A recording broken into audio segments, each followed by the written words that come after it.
Cuma sekarang ada orang yang membawa ajaran tasawuf katanya, banyak khalwat uzlah, tapi malah keluar dari keilmuannya, jadi liberal. Sekarang mengkritisi Abu Hurairah, padahal itu obrolan anak remaja di kampus. Kok udah tua masih ngomong begitu aja, kan kasihan kita. Masih ngomongin Abu Hurairah. Abu Hurairah ini sosok atau lembaga, masih mempersoalkan Khadijah. Ya salam. Itu puber intelektualnya telat. Ya, saya menyayangkan itu karena saya tadi selalu merekomendasikan beberapa orang kalau ngaji tasawuf bisa lewat orang ini.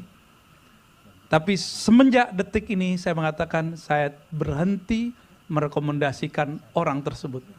Saya minta ampun kepada Allah jika saya telah menyebabkan orang tergelincir. Ya. Saya juga bukan orang benar, tapi teman-teman kita ini udah gak benar. Terus memperkritisi Abu Hurairah yang jauh lebih dekat kepada Rasulullah, yang dia dapat keberkahan ketika hafalan dia sempit, hafalan dia tidak bagus. Apa kata Nabi? Ubsud rida'ak, ubsud saubak. Longgarkan bajumu, longgarkan ridakmu, selendangmu, langsung hafalannya menjadi baik. Tapi malah dia tertarik mempertanyakan Abu Hurairah. Abu Hurairah itu 5.000 hadis, Bang Dik. 5.000 hadis itu sebanyak jumlah hadis Bukhari dan Muslim. Di kitab Bukhari 4.000-an hadis, kalau berulang-ulang ada 9.000-an lah. Kalau 5.000 ini kita ragukan sumbernya, berarti pincanglah ajaran Islam. Dan dia gak sadar itu. Dia meragukan Abu Hurairah tapi pakai kitab-kitab. Pakai kitab-kitab kuning ngaji tasawuf. Kitab kuning ini juga belum tentu karya imam itu. Kenapa dia percaya kitab itu karya Imam Fulan? Tapi Abu Hurairah yang jelas riwayatnya sahih dia gak percaya.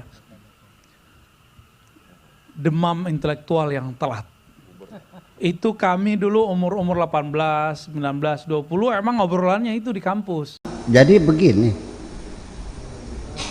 kalau ada orang kaya lalu kita hormati semata-mata hanya karena dia kaya, tertipu nggak? Tertipu.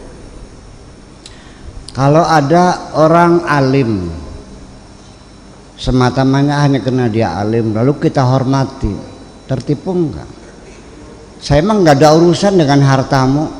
Kalau kamu nyemedit ngapain? Yeah. Saya hormat kepada kamu kalau hartamu kau manfaatkan untuk membantu mereka yang susah di dunia ini. Segudang ilmu yang kau miliki, begipun kau alim alamah, kan, tapi kalau ilmumu tidak digelar kepada masyarakatmu, nggak ada urusan aku harus menghormati kamu. Betul nggak? Yeah. Lihat cewek cantik juga kalau nggak bisa dipegang ngapain? Oh iya jelas gue ya. Ngapain? Iya. Sama kalau gitu sih Bu. Emang juga pikirin kan gitu. Ya, jadi ya seperti itu. Jadi kamu yang merasa apa namanya cantik juga jangan gede kepala dong. Belum tentu orang senang sama kamu semua kok. Ya kan begitu. Kamu juga yang kaya jangan berharap penghormatan karena kamu kaya. Tetapi realita di lapangan orang yang tertipu itu banyak.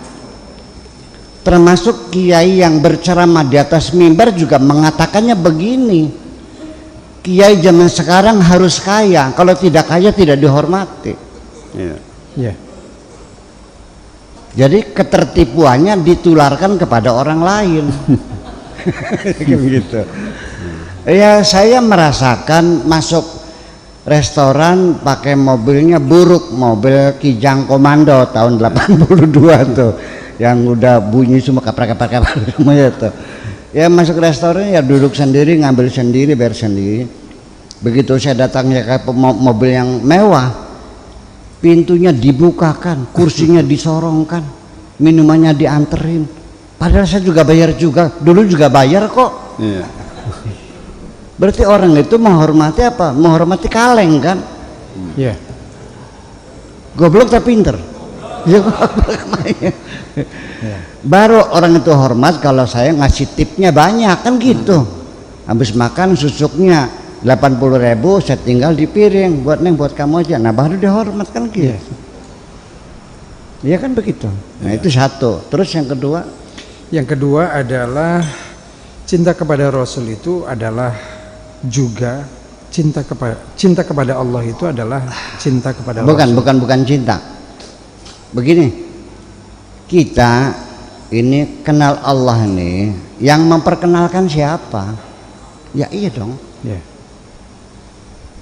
Kalau tidak diperkenalkan, ya kita akan menyebut Tuhan kita bukan Allah dong. Mungkin Gandarwa, mungkin kuntilanak, Ya.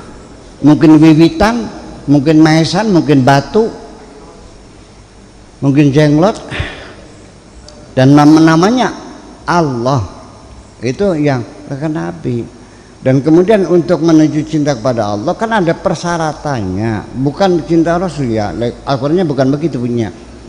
In kuntum tuhibbunallah fattabi'uni yuhibbukumullah. Apabila engkau betul mencintai Allah, ikuti aku. Ittiba, mengikuti aku. Ittiba, bukan taklid. Awas, beda nanti ittiba dengan taklid. Tabi dengan muqallid itu, muttabi dengan muqallid itu berbeda. Tabi dengan muttabi beda. Ittaba'a dengan tabi'ah itu berbeda. Faman tabi'a hudaya fala khaufun 'alaihim wa lahum yahzanun. Wa man yattabi' fattabi' millata ittiba' millata Ibrahim. Jadi artinya bahwa sebab dia yang punya kata kunci, prosedur yang harus kita lalui bagaimana supaya kita mencapai tingkatan cinta kepada Allah. Ini yang punya passwordnya Kanjeng Nabi, yang punya itu. Makanya kita harus ikuti dong.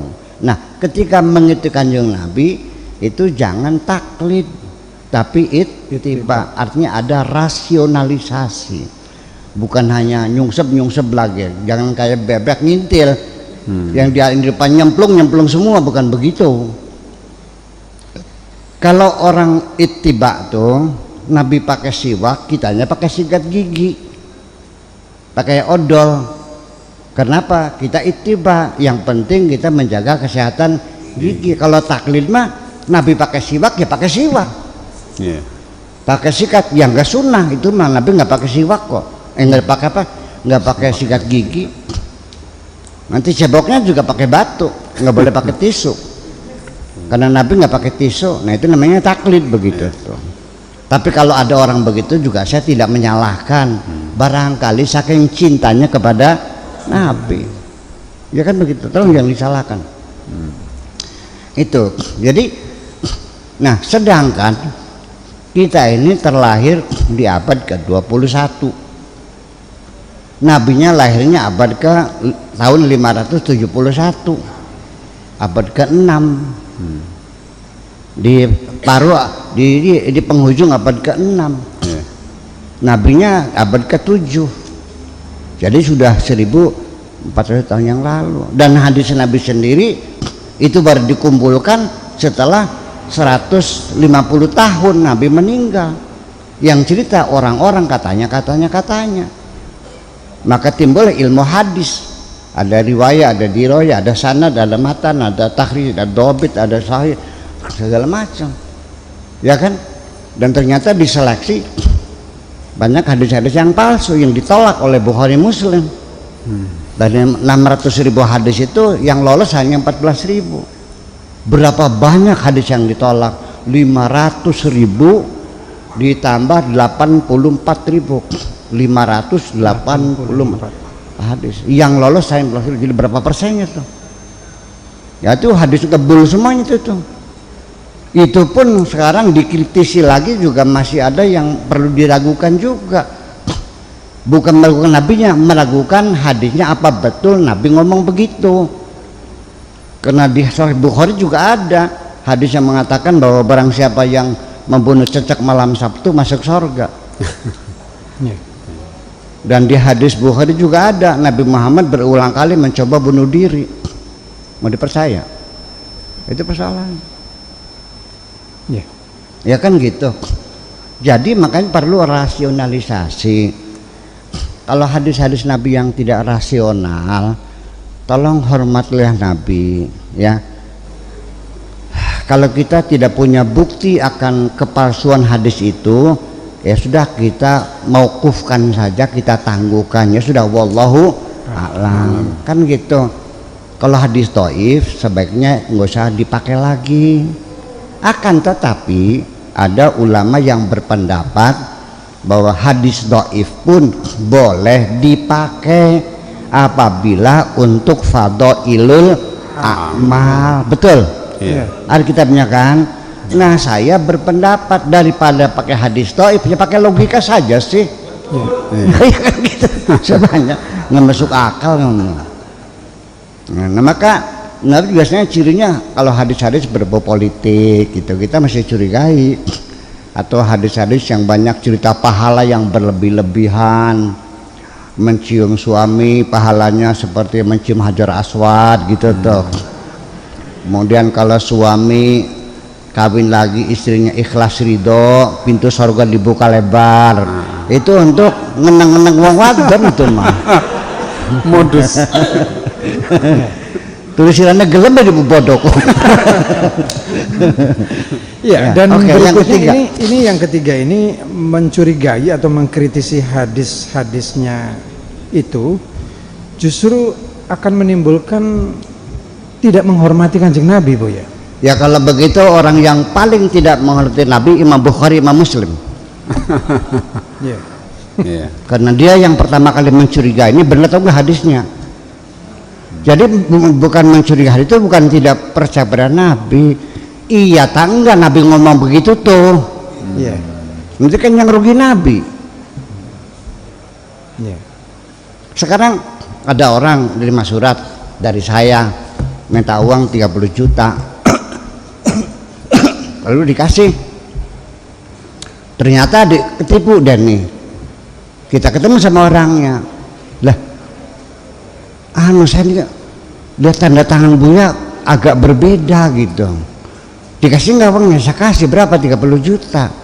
Ya kenapa nggak konfirmasi dulu sama saya? Nggak berani ngomongnya. Jadi jangan mengatakan begini, mengkritisi hadis itu, makanya kan hadis itu kan diteliti, dikejar dari siapa, kata siapa, ngomongnya gimana, semuanya dibuktikan sampai akhirnya secara selektif ratusan ribu hadis yang ditolak. Ya. Kalau seandainya itu tidak dikritisi, kita punya hadis mungkin 100 jilid mungkin, dan semuanya dusta semuanya itu. Ya kan? Imam Nasai, Imam siapa lagi?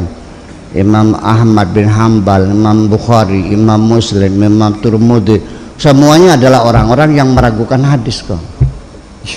Iya dong. Yeah. Sehingga mereka menuntut kebenaran. Iya tangga Nabi ngomong tuh begitu. Jadi mencurigai hadis itu bukan mencurigai, meragukan kerasulannya, bukan. Mencari kebenaran apa betul Nabi ngomong begini atau tidak. Yeah. Paham nggak? Yeah. Iya. Nah begitu juga apalagi Kanjeng Nabi. Saya sendiri kader kiai kampung, ya menjual nama saya laku kok. Betul enggak? Iya. Coba kalau kamu datang Haji Mustafa bawa surat dari Buya minta uang 5 juta, saya kira dikasih. Ya kan gitu. Ya kan begitu terjadi, dan ini sudah pernah terjadi. Yang ketipu banyak. Dan banyak orang mengatakan Buya sudah kasih izin gitu. Padahal saya nggak tahu. Namanya jual nama. Nah, perlu kamu ketahui bahwa hadis ini dikumpulkan setelah 150 tahun kemudian, setelah khilafah Khulafaur Rasyidin meninggal dunia, setelah Daulah Umayyah meninggal dunia, baru setelah pindah ke Baghdad di sana, baru sejarah Islam dibuat oleh Imam Ibnu Hisham atas by order sang raja, yang artinya untuk membangun justifikasi legalitas kerajaan Daulah Abbasiyah dibikinlah sejarah oleh Ibnu Hisham itu. Dan sejarah Ibnu Hisham itu juga dikoreksi, adalah seorang calon doktor, dalam tesisnya itu di Al-Azhar ternyata terbongkar di dalam itu banyak hadis-hadis palsu dan khurafat gitu loh maknanya. Jadi artinya kita jangan menuduh agama-agama lain sudah diselewengkan, distorsi. Di dalam agama kita juga sama, ada pihak-pihak lain juga yang ngerjain. Ada apa namanya, teori konspirasi itu terjadi di dalam kita juga, ya kan begitu. Seperti Senuk Hogronya juga kan disuruh pesantren di Mekah 15 tahun sampai hafal Quran, Arabnya hebat, bisa ngarang kitab, namanya Syekh Abdurrahman Al-Holandi gitu. Itu untuk ngelus-ngelus para ulama di sini supaya jangan berontak sama Belanda, paham bikin yeah. Jadi jangan terlalu murni memahami agama sepertinya satu yang mulus dan indah. Ini di dunia kita ini banyak kepentingan, bertarung pergulatan itu sangat hebat sekali. Makanya kedepannya sebaiknya nggak usah saling menyalahkan lah. Tidak elok lah saling menyalahkan tuh, ya udah aja lah. Yuk kita siap berbeda, kan begitu. Kebenaran mutlak hanya di tangan Allah. Apapun yang kita temukan kebenarannya sangat relatif sekali. Itu aja, terima kasih. Oke.